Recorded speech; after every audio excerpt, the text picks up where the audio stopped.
ये हमारे पास बिजनेस का अब एक चैप्टर है जो कि जैसा कि हमने लास्ट चैप्टर कौन सा क्लियर किया था आपका, हाँ, जो लास्ट चैप्टर था हमारे पास जिसमें हमने बात किया था किसके बारे में, स्मॉल बिजनेस के बारे में। और अब जो हमारे पास चैप्टर है, इस चैप्टर का नाम है क्या, इंटरनल ट्रेड, यानी बोले तो आंतरिक व्यापार। अब देखो आंतरिक व्यापार यानी इंटरनल ट्रेड आखिर होता क्या है समझना। तो अगर इसकी डेफिनेशन की बात करेंगे तो कहते हैं क्या, वैसे सबसे पहले बात करते हैं ट्रेड के बारे में, क्या ट्रेड क्या होता है, व्यापार क्या होता है।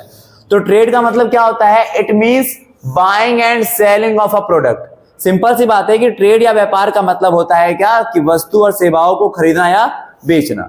ये जो प्रोसेस होता है वो क्या होता है, हमारा ट्रेड कहलाता है। और ट्रेड की बात करें तो ट्रेड कितने प्रकार के होते हैं आपके, इंटरनल ट्रेड एंड आपका इंटरनेशनल ट्रेड। तो दो प्रकार के आपके ट्रेड होते हैं। ट्रेड यानी व्यापार का मतलब होता है buying and selling of the product या गुड्स और सर्विसेज।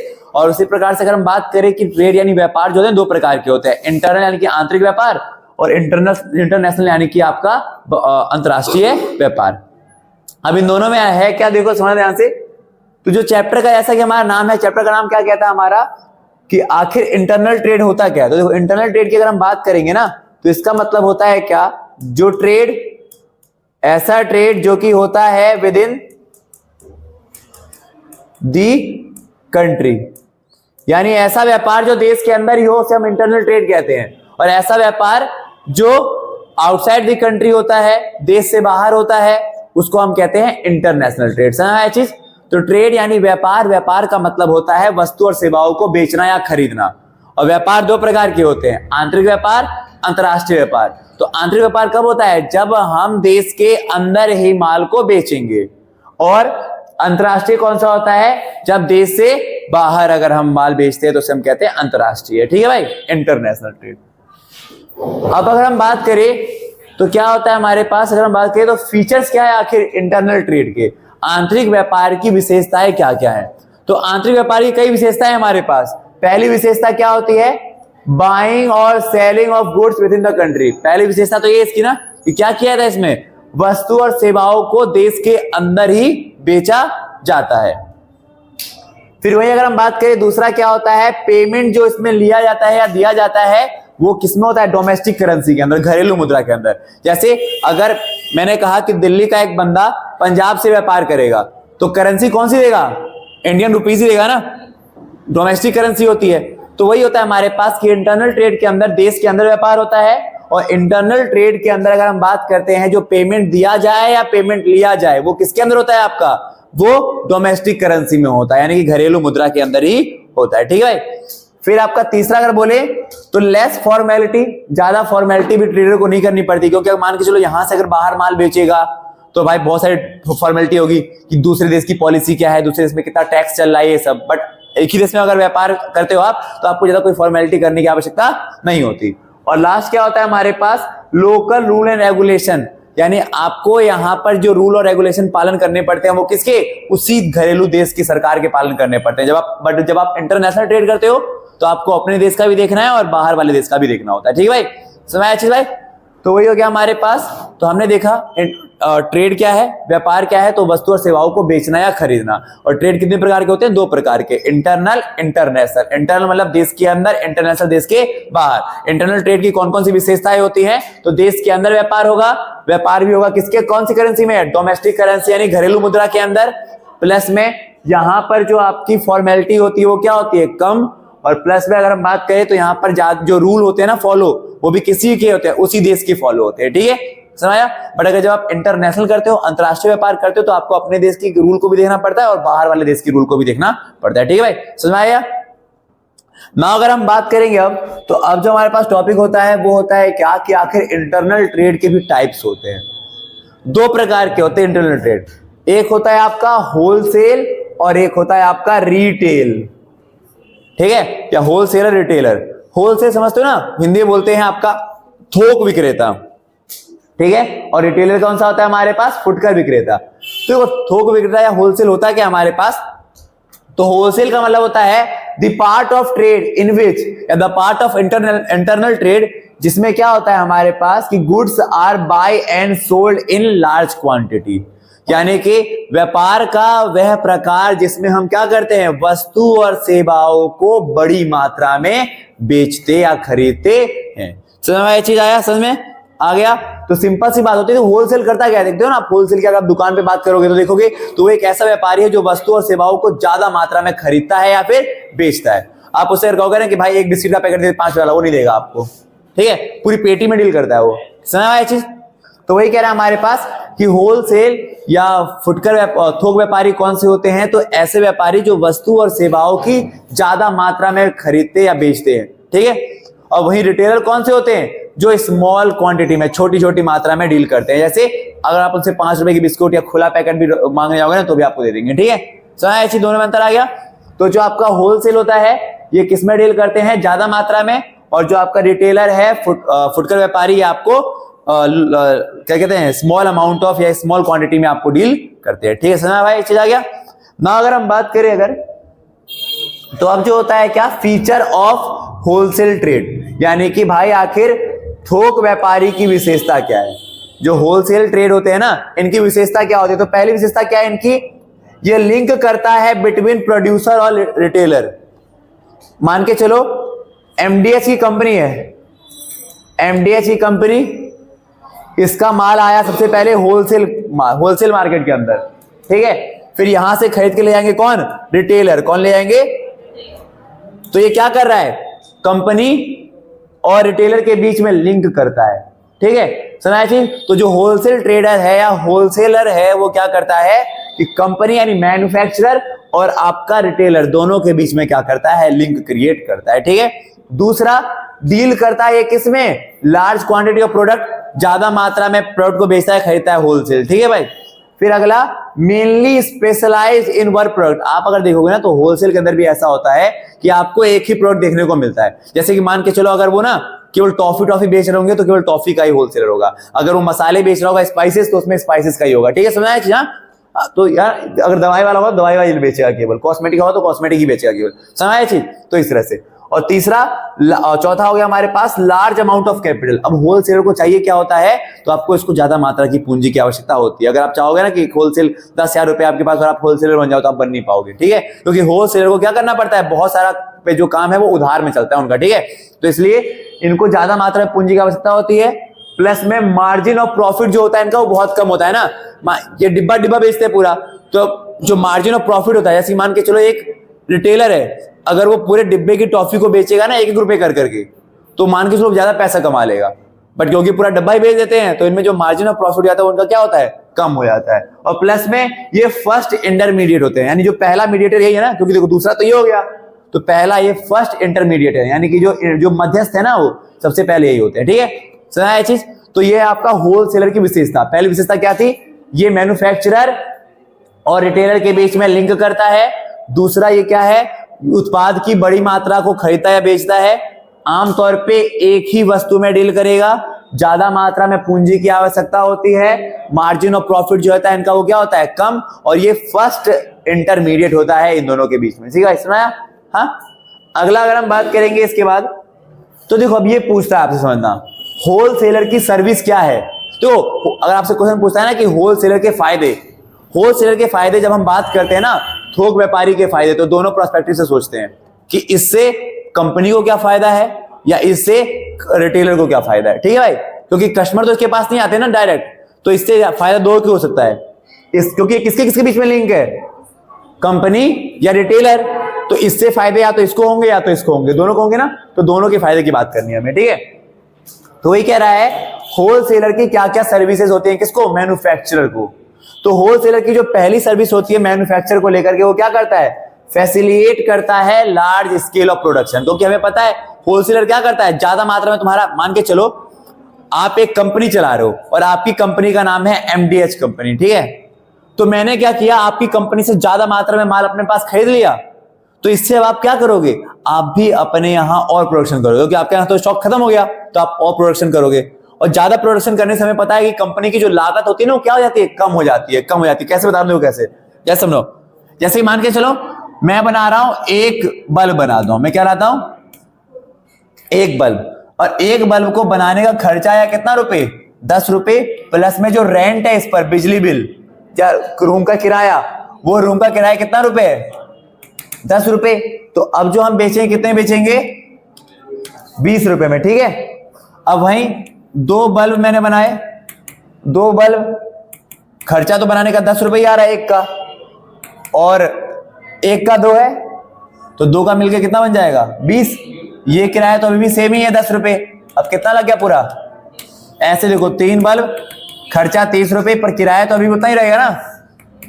अब कितना हो गया? तो अब देखो ध्यान समझना, इस वाले केस में कितने बल्ब बने? 3। तो 40 को अगर मैं 3 से भाग करूं तो कितना आएगा? 3 एकम 3 और लगभग 3 लगभग 13 रुपये का खर्चा पड़ा, लगभग 13-14 रुपये का खर्चा पड़ता है। इस पहले वाले में खर्चा कितने का था? टोटल खर्चा था पहले वाले में 20 रुपए का, ठीक है। पहले वाले में खर्चा टोटल कितना था? 20 रुपए का। तीसरे वाले में खर्चा कितना पड़ रहा है पर यूनिट? और अगर मैं मान के चलो अब मैं 10 बनाता हूं तो 10 के हिसाब से 100 रुपए यहां, 10 रुपए यहां, 110, तो पर यूनिट में खर्चा कितना पड़ जाएगा? केवल 11 रुपए। देख लो, तो जैसे जैसे प्रोडक्शन बढ़ता है ना, तो जो हमारा लागत होता है पर यूनिट वो क्या होता है? कम होता रहता है, ठीक है भाई।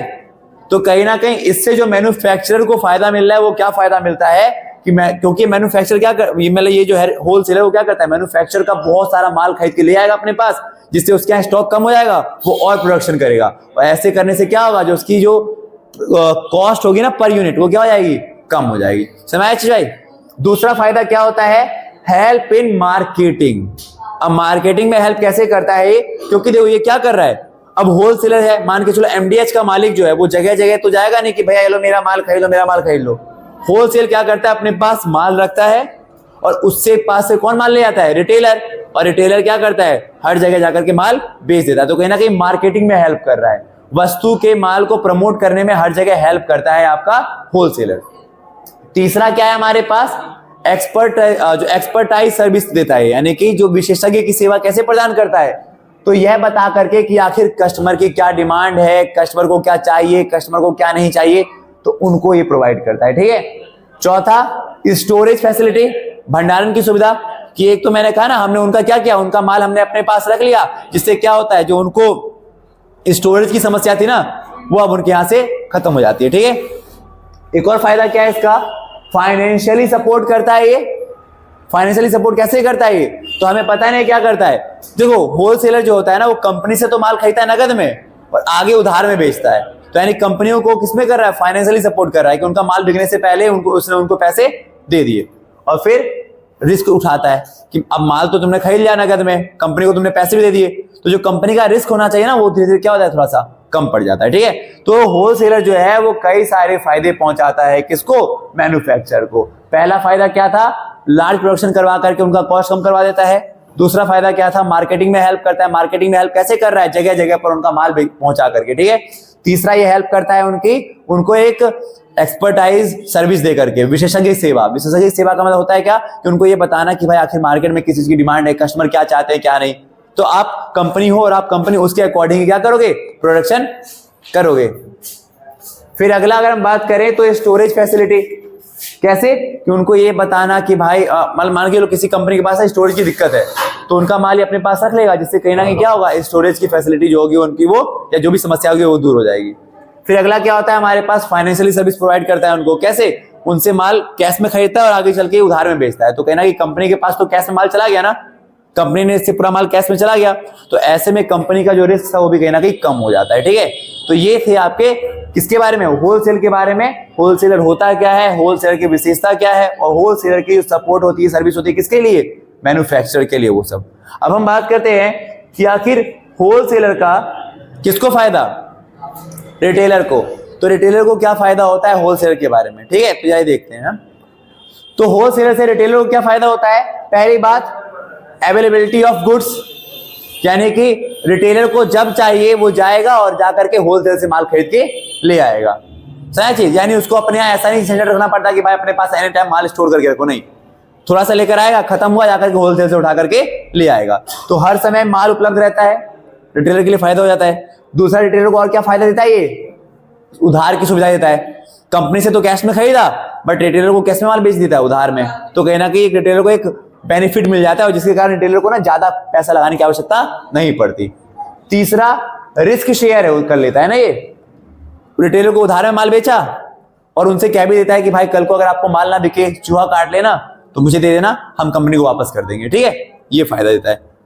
चौथा स्पेशलाइज्ड नॉलेज भी देता है ये, कैसे कि रिटेलर को बताता है कि भाई कंपनी ने ना नई टेक्नोलॉजी इस्तेमाल की है, कंपनी ने एक नया प्रोडक्ट लॉन्च किया, अगर आप चाहो तो आप इसको बेच दो, ये ज्यादा अच्छा रहेगा, तुम्हारा देखना माल बिक जाएगा फटाफट, समझ गए।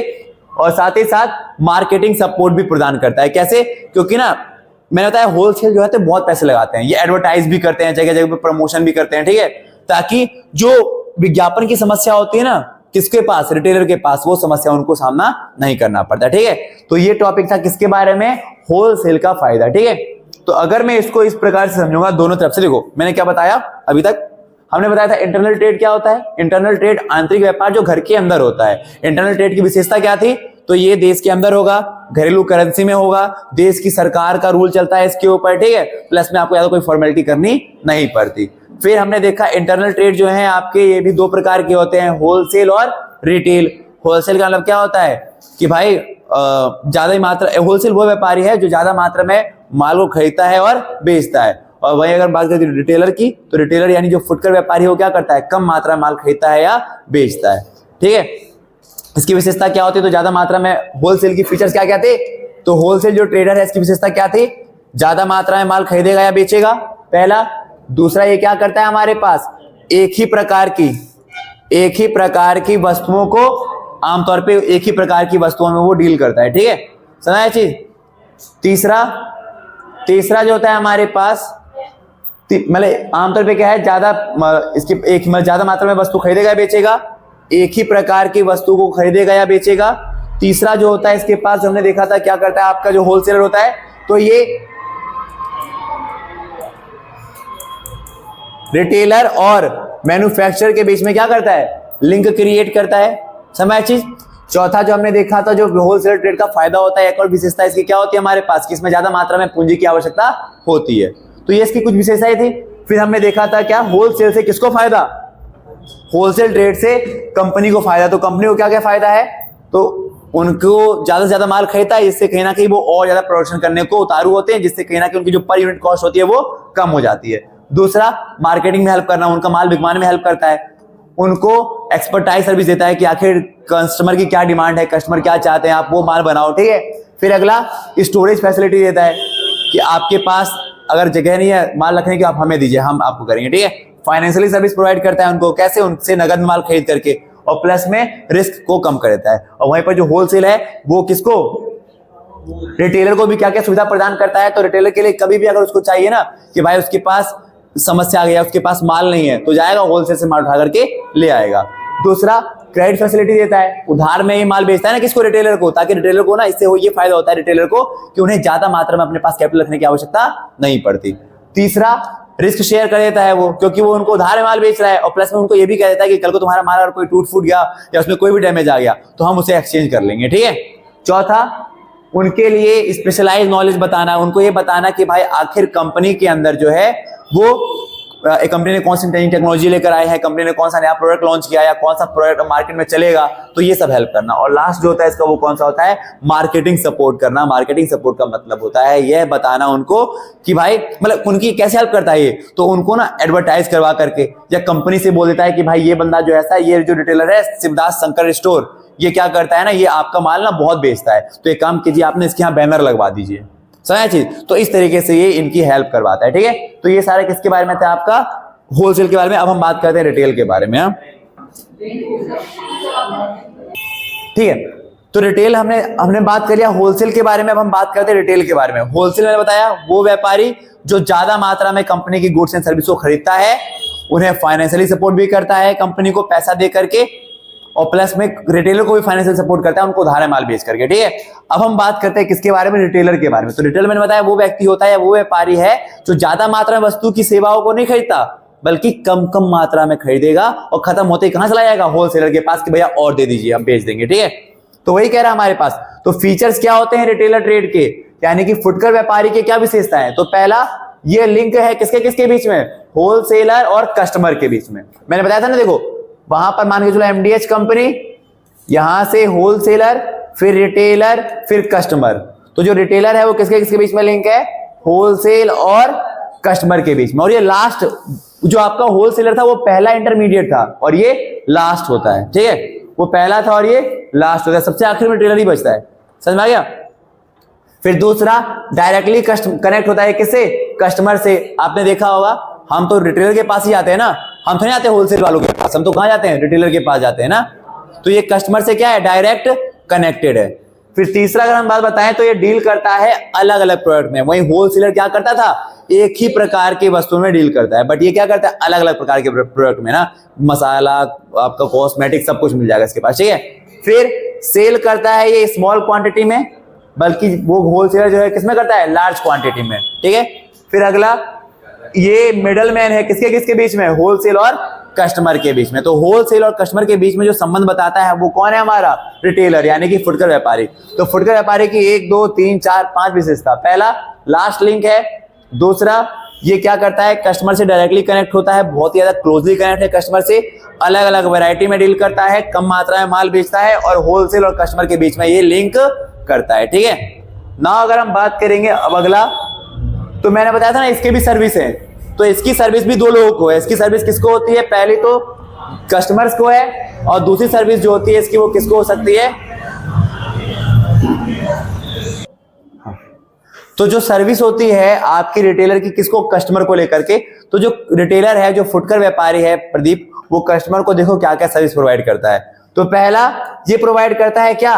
Regular availability of the product.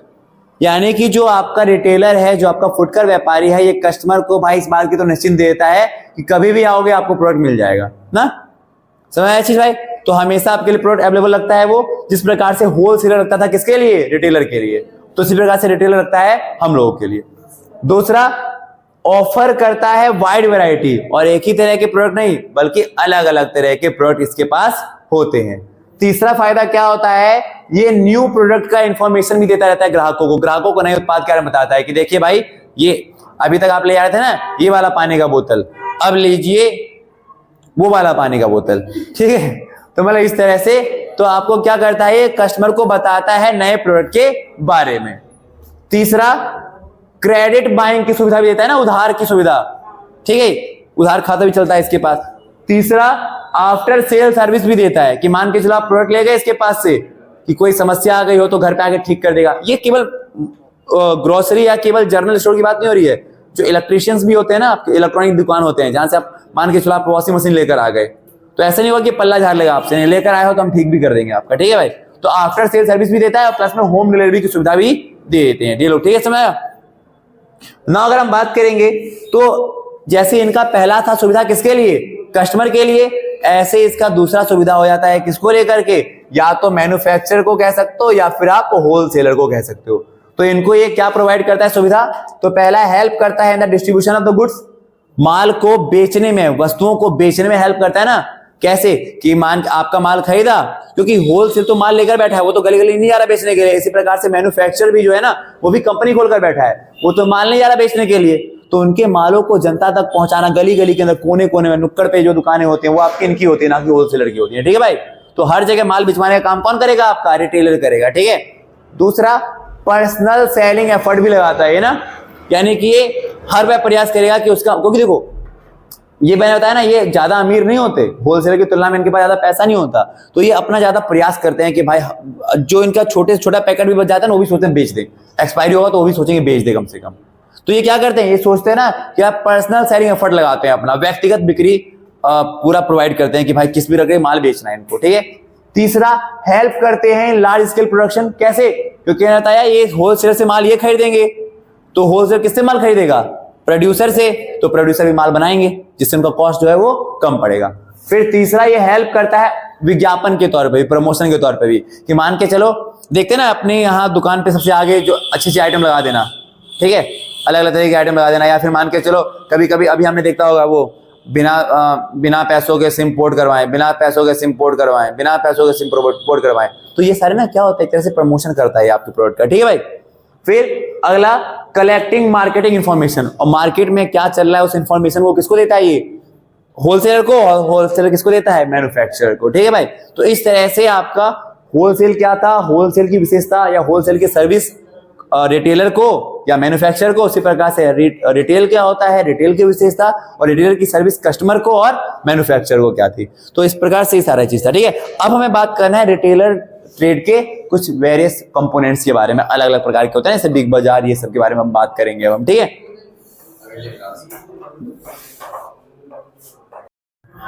सो हमने पढ़ लिया रिटेल क्या होता है, हमने पढ़ लिया होलसेल क्या होता है, हमने रिटेल के पढ़ लिए मैन्युफैक्चरर को फायदा, हमने पढ़ लिया रिटेल को कस्टमर को फायदा। नाउ सो हम बात करेंगे टाइप्स ऑफ रिटेल ट्रेडर, यानी कि फुटकर व्यापारियों के प्रकार। तो ये तीन तरह के होते हैं, याद रखना। एक होता है आपका इटिनेरेंट, जिसे हम कहते हैं घुमंतु या फिर खुदरा। दूसरा होता है आपका फिक्स्ड शॉप, स्थायी दुकान वाले।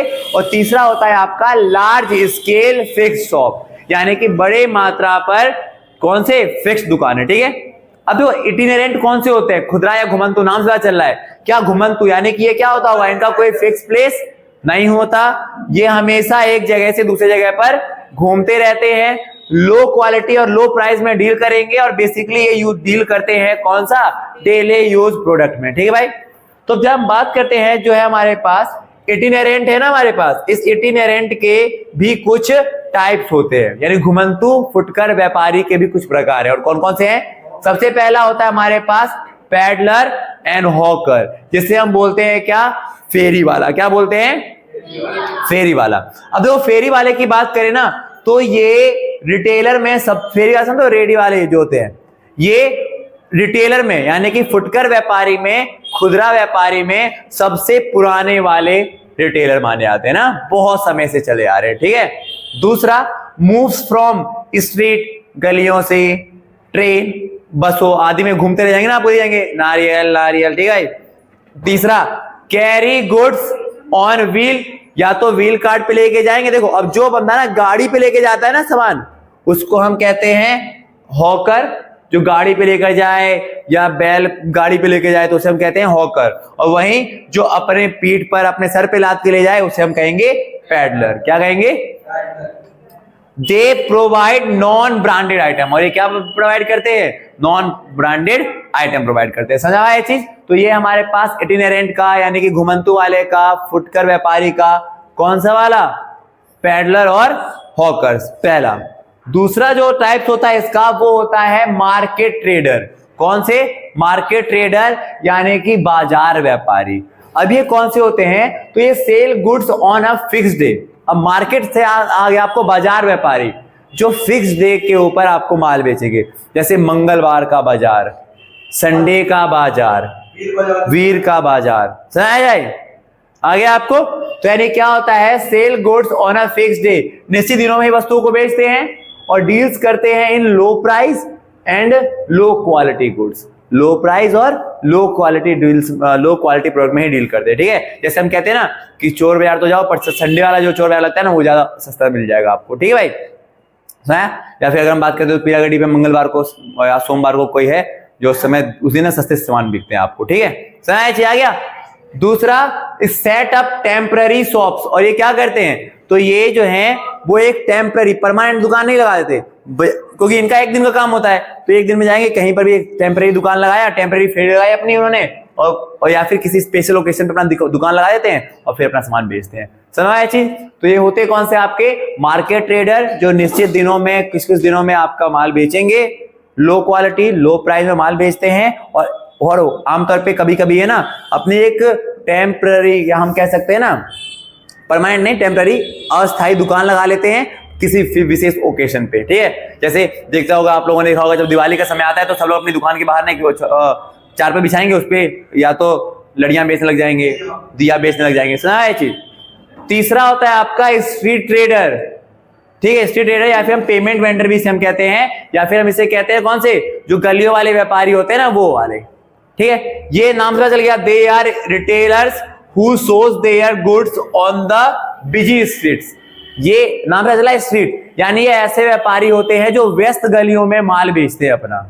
व्यस्त गलियों में, आप जो बिजी सड़क होता है ना, वहां पर आपको माल बेचते हुए नजर आ जाएंगे। ठीक है, अब कैसे, तो they deals in consumer product, daily use की जो चीज होती है ना उसमें डील करते हैं। आमतौर पे दैनिक उपभोग की वस्तु है, जैसे न्यूज़पेपर बेचना। आप देखा होगा बस स्टैंड पे आप जाते हो तो रोड पे अपना इन्होंने बिछा लिया अखबार मैगजीन ले जाइए, ठीक है, सुना है चीज। आया समझ में भाई? तो ये क्या करते हैं, तो नाम से आता है स्ट्रीट ट्रेडर। ये किसी गलियों में, ऐसी गलियों में अपना सामान रखेंगे जहां पर क्या होता है, ज्यादा व्यस्त होता है, जो ज्यादा वहां पे हलचल होती रहती है, ठीक है। और आमतौर पे इनका जो सामान होता है वो कौन सा होता है, डेली यूज वाला होता है। जैसे न्यूज़पेपर बेच देंगे ये लोग, ठीक है, या फिर जब रेलवे स्टेशन में हम जाते हैं तो पन्नी बेचते रहते होंगे, ठीक है, बिछाने के लिए, रुमाल, सही चीज।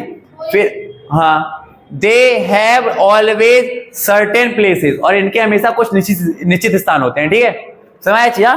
जैसे ट्रेन में जब रेल में जाते होगे ना तो रेलवे वालों के पास जो आसपास बेचते हैं लोग, तो उनके पास वो टॉयलेट शॉप पेपर होता होगा हमारे पास, ठीक है, और वो आपको वहीं दिखेंगे। सर्टेन प्लेस है उनका, आप अभी जाओ, कल जाओ, परसों जाओ, वो आपको वहीं दिखेंगे, ठीक है, निश्चित स्थान होता है उनका, ठीक है भाई।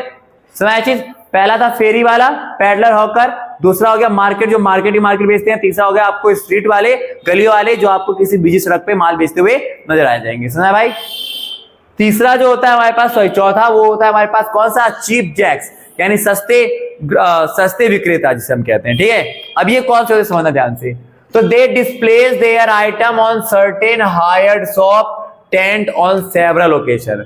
अब चीप जैक्स कौन से होते हैं आमतौर पे, तो ये ना क्या करते हैं, किसी विशेष अवसर पर कुछ समय के लिए कोई दुकान किराए पर ले लेते हैं, या फिर एक टेंट लगा करके किसी विशेष अवसर के लिए, बस उतने दिनों तक के लिए वहां पे वो रहेंगे। जैसे आपने देखा होगा वो जो बोलते हैं ना, अपना सिम पोर्ट कराएं, कोई भी सिम लाएं पोर्ट कराएं, ठीक है भाई, होता है ना। तो दुकान के बाहर थोड़ा टेंट लगा लेंगे, क्या हमेशा रहते हैं वो? नहीं, कुछ समय तक के लिए रहेंगे, फिर वहां से हट जाएंगे, ठीक है, समझ भाई। या फिर हम जैसे मान के चलो दिवाली आई, होली आई, तो होली में मान के चलो कोई सामने धागे की दुकान है, तो धागे की दुकान के सामने कोई बंदा कहेगा कि भैया हमें कुछ समय के लिए ना, 4-5 दिन के लिए मुझे यहाँ पर ना टेंट लगाने दीजिए थोड़ा सा, मैं यहाँ पर अपना सामान बेचूंगा, दिवाली खत्म होते मैं यहाँ से निकल जाऊंगा, ठीक है, समझ भाई। तो इनको हम कहते हैं कौन सा, तो ये जो होते हैं वो आमतौर पे किस दिन, किसी विशेष ओकेशन दिनों पे अपना माल बेचेंगे, ठीक है, सर्टेन दिनों पे, हायर्ड या फिर किराए पे लेकर के दुकान, या फिर कोई टेंट की सहायता से। तीसरा, for example peoples on road side selling Diwali light. ये हम बात कर सकते हैं ना कि रोड साइड के जो लोग होते हैं आमतौर पे क्या बेचते हैं, दिवाली लाइट बेचते हैं, ठीक है, आया समझ आए। तो कुल मिला के कौन कौन से थे, पैडलर, हॉकर, फेरी वाले, फिर दूसरा हो गया हमारे पास मार्केट वाले, जो किसी विशेष मार्केट में बेचते हैं। तीसरा हो गया आपके पास कौन सा, स्ट्रीट, जो गलियों में किसी विशेष स्थान पर मिलेंगे आपको, ठीक है, और उनका कोई टेम्पररी इलाका नहीं होता।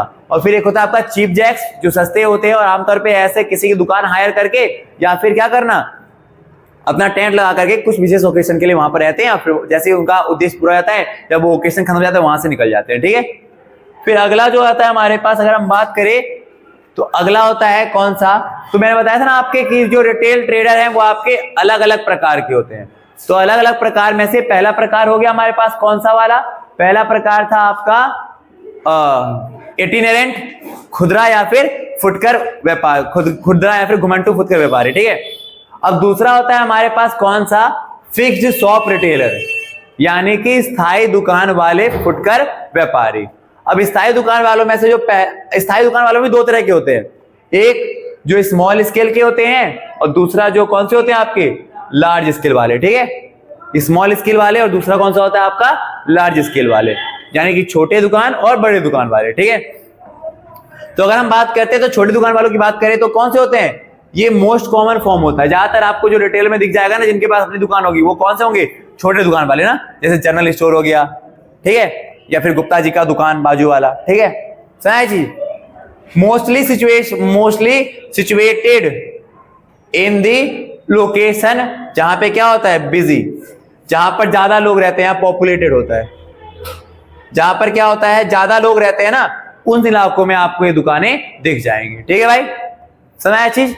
तो फिक्स दुकान वाले में भी कौन से होते हैं, एक वो जिनके पास स्मॉल स्केल है, छोटे आकार के, और दूसरे होते हैं आपके बड़े आकार वाले स्थायी दुकानें। छोटे आकार की अगर हम बात करें तो ये कौन से होते हैं, तो ये ज्यादा कॉमन है, आमतौर पे यही पाए जाते हैं अधिकतर, और आमतौर पे उन इलाकों में पाए जाएंगे जहां पर जनसंख्या ज्यादा होती है, ठीक है, सुनाया।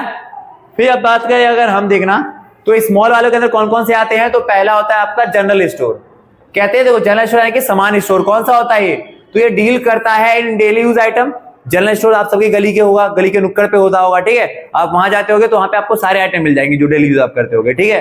दूसरा, लार्ज वैरायटी ऑफ, जितने भी प्रोडक्ट होते हैं उनके पास हर एक प्रोडक्ट की अलग अलग वैरायटी होती है। चाय पत्ती मांगने जाओ तो आपको टाटा के भी दे देंगे, आपको रेड लेवल के भी दे देंगे, ठीक है। समझ चीज भाई, आपको या मोहिनी अलग अलग आपको चाय ब्रांड के आपको ये दे देंगे, ठीक है।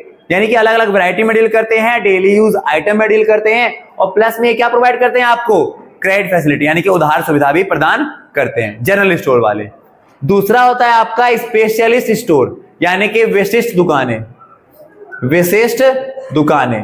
अब इनकी अगर बात करें तो ये क्या करते हैं, देखो, तो ये more popular in urban area, कहते हैं शहरी क्षेत्रों में ही ज्यादा पॉपुलर होते हैं, ठीक है। And always deal in one line product, और आमतौर पे किस में डील करते हैं ये, एक ही लाइन वाले यानी एक ही तरह के प्रोडक्ट में। जैसे आपने देखा होगा रोड पे सलीका गारमेंट जो होता है, या फिर संदीप फुटवेयर है ना, या टिप टॉप, सही ये चीज, ये क्या होते हैं हमारे पास, ये एक ही प्रकार के प्रोडक्ट में डील करते हैं। जूते होंगे तो केवल जूते, अगर कपड़े होंगे तो केवल कपड़े, ठीक है भाई।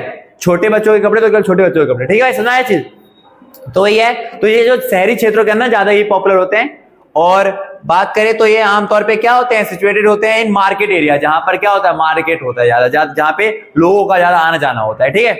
समझ भाई, गलियों में आपको कहीं दिखेंगे क्या ये कपड़े की दुकान, गलियों में तो नहीं दिखता, आमतौर पे मेन रोड में या जहां पे ज्यादा मार्केट होता है ना, वहां पे होते हैं। तो दो तरह के हो गए, स्मॉल वाले जनरल स्टोर, दूसरा कौन सा हो गया हमारे पास, स्पेशलिस्ट स्टोर, यानी विशिष्ट दुकानें जो एक ही प्रोडक्ट में डील करती हैं और आमतौर पे मार्केट एरिया में होती हैं, और प्लस में ज्यादातर कहां पाई जाती हैं, शहरों के अंदर, ठीक है। तीसरा जो होता है हमारे पास, तीसरा वो होता है आपका सेकेंड हैंड गुड स्टोर, यानी कि ऐसी दुकानें जो किसमें डील करती हैं, सेकेंड हैंड गुड्स में, ठीक है। जैसे कि या फिर एंटिक गुड्स में, पुरानी वस्तुओं में, ठीक है। जैसे म्यूजियम का आर्टिकल्स आपको मिल जाएंगे वहां पर, ठीक है। आप जहां लेने जाओ तो आपको सेकंड हैंड वस्तु वहां पे मिल जाएगी। जैसे होता है ना कोई ऐसी दुकानें जहां पे आपको एक्स नोटबुक्स मिल जाएंगे, पुरानी बुक नोटबुक्स मिल जाएंगी, ठीक है। तो ये कह रहा है क्या, ऑलवेज डील इन कौन से आइटम्स में करेंगे, सेकेंड हैंड आइटम में डील करते हैं, और इनका प्राइस भी क्या होता है, लो होता है, क्योंकि किसमें डील कर रही है, सेकेंड हैंड आइटम में। फिर जो चौथा होता है आपका, चौथा ही था नहीं, 1 2, हाँ ठीक है, चौथा है आपका फोर्थ, ठीक है। ये कौन सा होता है आपका, second shop.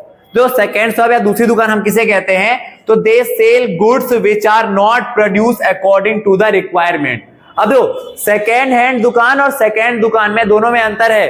Second hand shop वो होता है जो यूज किए गए आइटम को बेचता है, बट सेकेंड शॉप वो होते हैं ना जो आमतौर पे उन आइटम्स में डील करते हैं जो प्रोडक्ट बना, जैसे मान के चलो कॉपी आइटम जिसे हम कहते हैं, जैसे कि नाइकी का कोई थर्ड कॉपी सेकंड कॉपी बेचने वाला, ठीक है भाई, समझ भाई, प्यूमा का कोई कॉपी वाला, सही है, मतलब है वो प्यूमा का ही, बट उसमें कोई डैमेज आ जाता है या डिफेक्ट आ जाता है जिससे कहीं ना कहीं उस ब्रांड के ऊपर ना एक दाग सा लग जाता है, तो इसलिए फिर वो जो है किसी ने यूज नहीं किया, बट कोई डैमेज के कारण अब वो फर्स्ट कॉपी बनके नहीं बिक सकता, तो उसे हम कहेंगे कौन सा, सेकेंड शॉप। समझ आया ये चीज, आया समझे।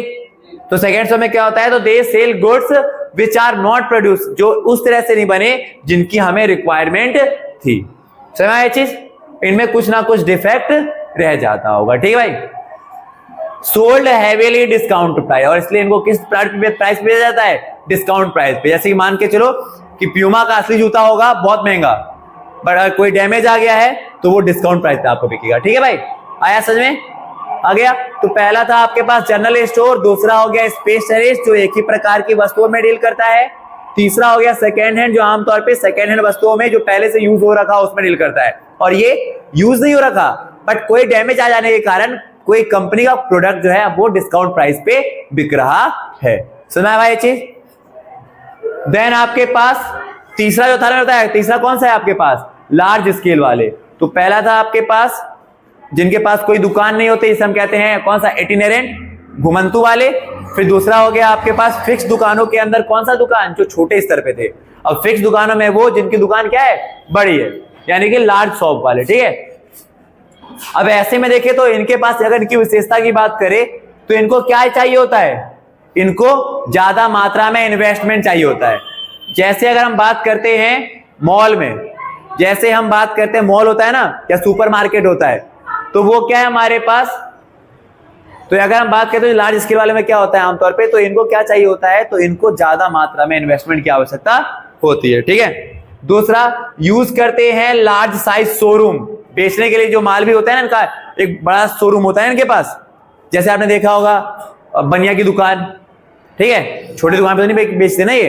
तो तीसरा होता है क्या, और लोकेटेड कहां पर होते हैं ये, सेंट्रल प्लेस पे, जो सिटी का जो मेन सेंटर होता है ना वहां पर, या फिर उस एरिया में जहां पर क्या होते हैं, शॉपिंग सेंटर, जहां पे लोग ज्यादा शॉपिंग करने के लिए निकले घर से बाहर, ठीक है भाई।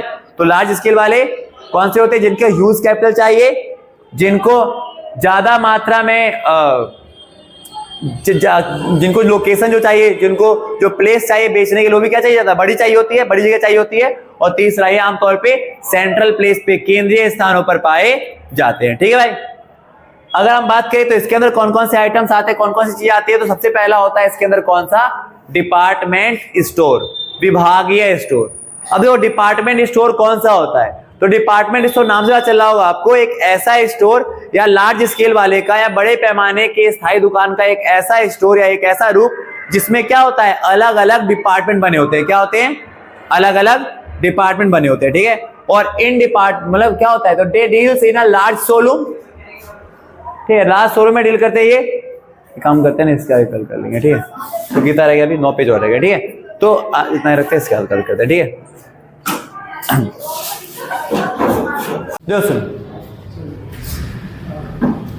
सो हमने रिटेल ट्रेड जो है आपके जो 2 प्रकार के थे, एक था आपका इटिनेरेंट, जिसे हम कहते हैं आपको घुमंतु वाले, और फिर हमने दूसरा पढ़ा था कौन सा, फिक्स्ड। फिक्स्ड के अंदर 2 है, स्मॉल और अब आपका है लार्ज। तो लार्ज स्केल वाले फिक्स्ड रिटेल शॉप की अगर हम बात करें तो इसमें विशेषता क्या होती है, इनके फीचर्स क्या होते हैं। तो सबसे पहला फीचर होता है क्या, सबसे पहला फीचर होता है क्या, कि दे रिक्वायर लार्ज इन्वेस्टमेंट, ठीक है। इसमें जो इन्वेस्टमेंट या निवेश की आवश्यकता होती है वो बहुत ज्यादा होती है। दूसरा, ये यूज करते हैं लार्ज साइज ऑफ शोरूम और गोडाउन्स, ठीक है। सही है चीज, क्योंकि ये लार्ज स्केल पे है तो इनको चाहिए भी एक बड़ी मात्रा में जगह, एक बड़ा गोदाम या फिर एक बड़ा शोरूम टाइप का, ठीक है। लोकेटेड होते हैं शहर के बिल्कुल केंद्र में या फिर उस जगह पे जो शॉपिंग सेंटर्स होते हैं हमारे, ठीक है भाई। अब अगर हम बात करें तो इसके अंदर कौन कौन सी आती है, तो सबसे पहला इसके अंदर चीज आता है वो होता है आपका डिपार्टमेंट स्टोर। तो डिपार्टमेंट स्टोर या विभागीय स्टोर कौन सा होता है, तो they deals in a large showroom with many department under one roof and each department is specialist in one line of product। देखो क्या होता है, समझ बात करें तो यह बड़े शोरूम में तथा कई विभागों में के साथ स्थापित होते हैं। वो प्रत्येक विभाग किसी एक प्रकार की वस्तु में विशिष्ट है। देखो आमतौर पर अगर हम बात करें, जैसे कि आप जानते हो रिलायंस फ्रेश, ठीक है, रिलायंस फ्रेश में आप जाओगे तो अलग अलग डिपार्टमेंट वहां पर आपको बने होते हैं, ठीक है। यहाँ पर जाओगे तो यहाँ पर आपको फल दिख जाएगा, यहाँ पर जाओगे तो सब्जियां दिख जाएगी, यहाँ पर जाओगे इस डिपार्टमेंट जाओगे तो हो सकता है कि किचन का कोई सामान मिल जाए, दूसरे डिपार्टमेंट जाओगे तो हो सकता है कोई ग्रोसरी का आइटम मिल जाए आपको, ठीक है। समझ आए भाई। तो डिपार्टमेंट स्टोर जो होते हैं वो ऐसे स्टोर्स होते हैं या ऐसे फिक्स रिटेल शॉप है जो आमतौर पे किसी एक बड़े जगह पर स्थित होते हैं और जिसमें अलग अलग डिपार्टमेंट्स होते हैं, ठीक है। और हर डिपार्टमेंट में आपको जितने भी डिपार्टमेंट होंगे ना, वो कहीं ना कहीं हर डिपार्टमेंट के अंदर एक विशिष्ट प्रकार की वस्तुओं का ही पूरा आइटम आपको रखा जाएगा, ठीक है। जैसे पहले डिपार्टमेंट में केवल सब्जियां, दूसरे डिपार्टमेंट में फल, तीसरे डिपार्टमेंट अगर हम गए तो किचन का कोई सामान हो जाएगा, ठीक है। सुना चीज, तो इस तरह से आया। तो कहता है क्या मेन फीचर्स के क्या क्या होते हैं, तो साइज जो इसका होता है डिपार्टमेंट स्टोर का क्या होता है, जनरली बड़ा होता है। दूसरा, वाइड रेंज ऑफ प्रोडक्ट, यहाँ पर जो प्रोडक्ट होते हैं वो भी क्या होते हैं, अलग अलग प्रकार के मिलते हैं आपको ना, बताया मैंने, फल, फ्रूट, सब्जियां, किचन के सामान आदि। फिर तीसरा, सेंट्रल लोकेशन है, ये आमतौर पे उस जगह पर मिलेंगे जो शहर का केंद्र होता है। क्या होता है, शहर का केंद्र होता है, ठीक है। देन अगर हम बात करेंगे मेनी सर्विसेज, यहाँ पर ना कई सारी सर्विस प्रोवाइड की जाती है आपको, ठीक है। जैसे आपको घर तक छोड़ दिया जाएगा, डिलीवरी दे दी जाएगी, ठीक है, ये सारे कुछ। प्लस में अगर हम बात करें एडवर्टाइजमेंट, यहाँ पर ना ज्यादा देखने को मिलता है। आप डिपार्टमेंट स्टोर में जाओगे ना तो आपको बहुत सारे आपको एडवर्टाइजमेंट देखने को मिल जाएगा। फिर अगर हम बात करें तो यहाँ पर इन्वेस्टमेंट भी क्या चाहिए होता है, ज्यादा। और अगर हम बात करें तो यहाँ पर जो आमतौर पर जो कीमती होती है क्या होती है वस्तुओं की, पूछे आप शहर से नुक्कड़ से लेकर आओगे टमाटर और आप रिलायंस फ्रेश टमाटर लेकर आओगे ना, तो दोनों में क्या होगा, आपका जो इन्वेस्टमेंट चाहिए वो भी ज्यादा चाहिए, प्लस में जो प्राइस होता है यहाँ पर वो भी ज्यादा होता है, ठीक है। समझ आया चीज ना, साथ बोल दो। सुना भाई ना। अगर हम बात करें अगला वो क्या होता है, दूसरा होता है आपका चेन स्टोर। क्या होता है, चेन स्टोर। अब देखो चेन स्टोर या श्रृंखला स्टोर क्या होता है, समझना ध्यान से। तो चेन स्टोर या श्रृंखला स्टोर का मतलब होता है, तो it refers to a system of branch shop operating under a centralized management dealing in some या फिर वन लाइन ऑफ प्रोडक्ट। देखो चेन स्टोर का मतलब होता है कि ये ऐसे स्टोर्स होते हैं जो किसी एक ब्रांड के अकॉर्डिंग काम करते हैं। जैसे बाटा हो गया, बाटा का शोरूम हो गया, ठीक है भाई। जैसे हम बात करते हैं KFC की बात करते हैं, ठीक है। मतलब होता है क्या, तो इसका संबंध ना उस शाखा स्तर की दुकानों से है जिसका संचालन एक केंद्रित प्रबंधन के अनुसार होता है, सेंट्रलाइज्ड मैनेजमेंट के द्वारा। मान के चलो है तो पूरा बाटा का ब्रांच इंडिया में, बट जो उन सब का जितना भी डिपार्टमेंट जो बनेगा, जैसा दुकान बनेगा, क्या साइज होगा, क्या डिजाइन होगा, ये सब कौन डिसाइड करेगा, मेन जो उनका हेड होता है ना, वो डिसाइड करता है। मतलब सिर्फ जैसे अभी आपने वो देखा होगा, क्या कहते हैं, तो ये MBA चाय वाला, ठीक है। MBA चाय वाला भी जो अपना खोला ना, उसको भी चेन स्टोर ही कहते हैं। वो हर जगह जाकर के कस्टमर से क्या लेता है, पैसे लेता है और उनको अपने ही तरीके से पूरा डिजाइन करके पूरा देगा, ठीक है। हाँ पूरा समझ गए, मतलब आपको इनकी जितनी भी दुकान होंगे सब में एक ही जैसा डिजाइन आपको देखने को मिलेगा, ठीक है। समझ चीज। तो वही कहता है हमारे पास चेन स्टोर कौन से होते हैं, तो इसका संबंध उस शाखा स्तर की दुकानों से है, उस ब्रांच लेवल के शॉप से होता है जो कहीं ना कहीं किसी एक सेंट्रलाइज मैनेजमेंट के अंदर काम करते हैं, केंद्रित प्रबंधन के अंदर काम करते हैं। और यहाँ पर आपको सारे एक ही तरह के वस्तु देखने को मिलेंगे, ठीक है। बाटा है तो जूता ही जूता आपको देखने को मिलेगा, ठीक है। इसके फीचर्स क्या होते हैं, तो साइज क्या होता है इसका, लार्ज, यहाँ पे इन्वेस्टमेंट ज्यादा चाहिए होता है, यूनिफॉर्म इंफ्रास्ट्रक्चर, मैंने कहा ना एक ही जैसा आधारित संरचना। जितनी भी दुकानें होंगी ना ऐसी, सब में बाटा के शोरूम आप जितने भी चले जाओ, सब में डिजाइन जो होगा बिल्कुल एक जैसा ही होगा। जब जैसे MBA चाय वाला बना रहा था ना, सबका डिजाइन एक ही जैसा लगता था वो, ठीक है। चौथा पॉइंट क्या होता है, यूनिफॉर्म प्राइस, और हर शोरूम में प्राइस जो होगा वो क्या होगा, सेम होता है। और पांचवा लैक ऑफ होम डिलीवरी, ये होम डिलीवरी की सर्विस प्रोवाइड नहीं करते। और छठा इनफ्लेक्सिबल, यानी गैर लोचशील, अगर आप चाहो ना आप अपनी तरफ से कुछ और करो तो आप नहीं कर सकते, जो आपको वो मैनेजमेंट बोलेगा आपको वैसा ही करना पड़ेगा, आप अदरवाइज कुछ भी अलग चीज नहीं कर सकते, ठीक है भाई। समझाया चीज। पहला था डिपार्टमेंट स्टोर और दूसरा हो गया आपके पास चेन स्टोर, श्रृंखला स्टोर। तीसरे की अगर हम बात करें तो तीसरा होता है आपका सुपर मार्केट। अब देखो सुपर मार्केट की अगर हम बात करें, जैसे आपने देखा हो तो रौनक बाजार, बनिया की दुकान, ठीक है। सुपर मार्केट जो कहते हैं, सुपर बाजार दो शब्द, सुपर यानी उत्तम, सुपर यानी कि आपका सुपीरियर, एंड मार्केट यानी कि ट्रेडिंग प्लेस, यानी कि व्यापार स्थल। यानी सुपर मार्केट जो है वो दो शब्दों से मिलकर बना है, सुपर यानी कि सुपीरियर उत्तम, और मार्केट यानी कि ट्रेडिंग प्लेस, यानी एक ऐसा प्लेस जहां पर बाजार या व्यापार करने का सबसे बेहतर आपको चीज अनुभव होगा, ठीक है। कहते हैं जो सबसे पहला सुपर मार्केट खुला था वो कहां पे खुला था आपका 1930 में, कहां पर, न्यूयॉर्क में, ठीक है। सुपर मार्केट कैसे बनाया, तो सुपर मार्केट की अगर हम बात करें तो दो शब्दों से मिलकर बनाया, एक सुपर और एक मार्केट। सुपर का मतलब सुपीरियर, मार्केट का मतलब ट्रेडिंग प्लेस, यानी कि सबसे बेहतर ट्रेडिंग प्लेस, यानी कोई भी कंज्यूमर जाएगा जिसको सबसे अच्छा अनुभव होगा ना, वो कहीं पर वो यहीं पर होगा, ठीक है। जैसे एग्जाम्पल तो रौनक बाजार, सही भाई, या फिर बनिया की दुकान जो होती है BKD, ये सारे ये डील्स करते हैं in the daily use product. आप बनिया की दुकान में जाओगे आपको डेली यूज प्रोडक्ट मिल जाएगा ना, चावल, दाल, घी, कोलगेट, टूथपेस्ट, सब कुछ मिल जाएगा आपको यहाँ पर, ठीक है। दूसरा फाउंड इन बिग टाउन्स, बड़े शहरों में या फिर उन जगह पाया जाता है जो सेंट्रली प्लेस्ड होते हैं, केंद्रित होते हैं, ठीक है। तीसरा कैश सेल्स होता है, यहाँ पर नगद में चलता है, उधार में तो काम होता नहीं यहाँ पर। चौथा मोर फोकस एट पैकेजिंग, इनकी पैकेजिंग पे आप देखते हो ना, बनिया की दुकान में जाओगे तो अपना खुद का पैकेजिंग देते हो, रौनक बाजार में जाओगे तो खुद का रौनक बाजार की पैकेजिंग देंगे, ठीक है ऐसा। और प्लस में more focused at the decoration, और डेकोरेशन या साज सजावट पे यहाँ ध्यान देते हैं, ठीक है। सुनाया चाहिए। सुपर मार्केट क्या है, तो सुपर मार्केट चेन स्टोर और उससे पहले डिपार्टमेंट स्टोर की हमने बात कर ली, ठीक है। नाउ अब जो अगला होता है हमारे पास वो होता है मॉल। अब देखो मॉल क्या है, अगर आप कहते हो कि विशाल मेगा मार्ट एक मॉल है, तो विशाल मेगा मार्ट मॉल नहीं होता, सच है। हाँ, विशाल मेगा मार्ट में हमारा क्या मिल जाएगा, सुपर मार्केट एक तरह से, ठीक है भाई, क्योंकि वहां पर भी हम जाते हैं तो डेली यूज प्रोडक्ट हमें मिल जाएगा, ठीक है। अब यहां पर देखो मॉल क्या होता है, तो हम कहते हैं कि मॉल एक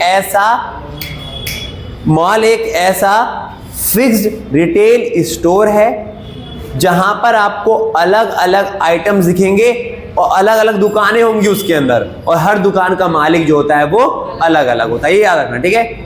सर ये चीज सुपरमार्केट के अंदर आप जैसे विशाल मेगा मार्ट में जाते हो तो क्या वो मॉल है? वो मॉल नहीं है। वो मॉल क्यों नहीं है?